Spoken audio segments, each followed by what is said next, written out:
Idea video anganwadi ಮಕ್ಕಳ ತಾಯಂದಿರಿಗಾಗಿ. ನಮಸ್ಕಾರ. ಇಂದಿನ ಸಭೆಗೆ ನಿಮ್ಮೆಲ್ಲರಿಗೂ ಸ್ವಾಗತ. ಕಳೆದ ವಾರದ ಚಪಾತಿಯ ಒಗ್ಗರಣೆ ಎಂಬ ವಿಷಯದ ಕುರಿತು ತೋರಿಸಲಾದ ವಿಡಿಯೋದ ಮಾಹಿತಿ ಮತ್ತು ವಯಸ್ಸಿಗೆ ಅನುಗುಣವಾಗಿ ನೀಡಿದ ಅಭ್ಯಾಸ ಹಾಳೆಯ ಮಾಹಿತಿಯನ್ನು ನೀವು ನಿಮ್ಮ ಗುಂಪಿನಲ್ಲಿ ಚರ್ಚಿಸಿ ಮಕ್ಕಳೊಂದಿಗೆ ಹಂಚಿಕೊಂಡಿದ್ದೀರಿ ಎಂದು ನಾವು ಭಾವಿಸುತ್ತೇವೆ. ನಿಮ್ಮ ಆಲೋಚನೆಗಳು ಮತ್ತು ಅನುಭವಗಳು ನಮಗೆ ಮುಖ್ಯ. ದಯವಿಟ್ಟು ಅವುಗಳನ್ನು ನಮ್ಮೊಂದಿಗೆ ಹಂಚಿಕೊಳ್ಳಿ. ಈಗ ಇಂದಿನ ಕಾರ್ಯವನ್ನು ಪ್ರಾರಂಭಿಸೋಣ. ಅಲ್ಲಿಯವರೆಗೆ ನಾವು ವಿಡಿಯೋವನ್ನು ಇಲ್ಲಿ ಪಾಸ್ ಮಾಡೋಣ. ಬನ್ನಿ ಈಗ ಮುಂದಿನ ಚಟುವಟಿಕೆಯನ್ನು ಮಾಡೋಣ. ಇದರ ಹೆಸರು ಮಾಡಿ ನೋಡೋಣ. ಗೋಡೆಯ ಮೇಲೆ 4 ಸರಳ ಚಿತ್ರಗಳನ್ನು ಬಿಡಿಸಿ. ಪ್ರತಿಯೊಂದು ಗುಂಪಿನಲ್ಲಿ 2 ತಾಯಂದಿರಿರಬೇಕು. ಒಬ್ಬ ತಾಯಿ ಮುಂದೆ ನಿಂತಿರಬೇಕು ಮತ್ತು ಇನ್ನೊಬ್ಬ ತಾಯಿ ಅವರ ಹಿಂದೆ ನಿಂತಿರಬೇಕು. ಹಿಂದೆ ನಿಂತಿರುವ ತಾಯಿ ಮುಂದೆ ನಿಂತಿರುವ ತಾಯಿಯ ಬೆನ್ನಿನ ಮೇಲೆ ತನ್ನ ಬೆರಳಿನಿಂದ ಗೋಡೆಯ ಮೇಲೆ ಬಿಡಿಸಿದ 4 ಚಿತ್ರಗಳಲ್ಲಿ ಯಾವುದಾದರೂ ಒಂದನ್ನು ಬಿಡಿಸಬೇಕು.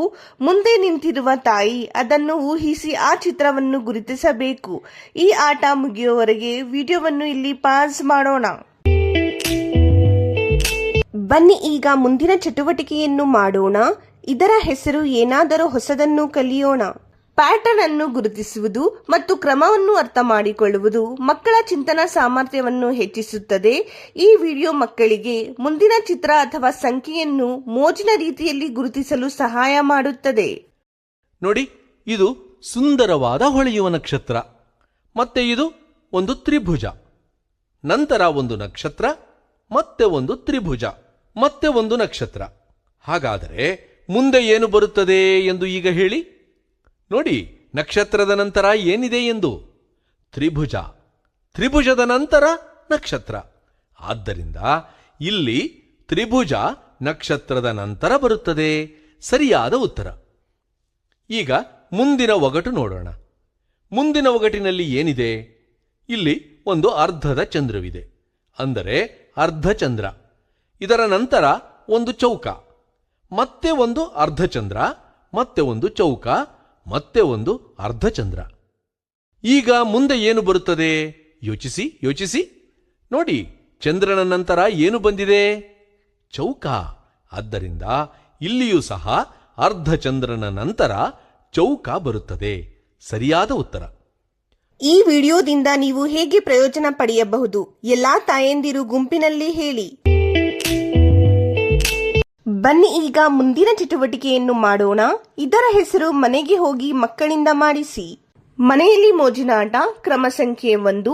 ಮಕ್ಕಳನ್ನು ನೈಜ ಜೀವನದ ಚಟುವಟಿಕೆಗಳಲ್ಲಿ ಭಾಗವಹಿಸಲು ಪ್ರೇರೇಪಿಸಿ ಅವರನ್ನು ಮಾರುಕಟ್ಟೆಗೆ ಕರೆದುಕೊಂಡು ಹೋಗಿ ವಿವಿಧ ವಸ್ತುಗಳನ್ನು ಖರೀದಿಸಲು ಮತ್ತು ಹಣವನ್ನು ಹೇಗೆ ಬಳಸಬೇಕು ಎಂಬುದನ್ನು ಕಲಿಸಿ.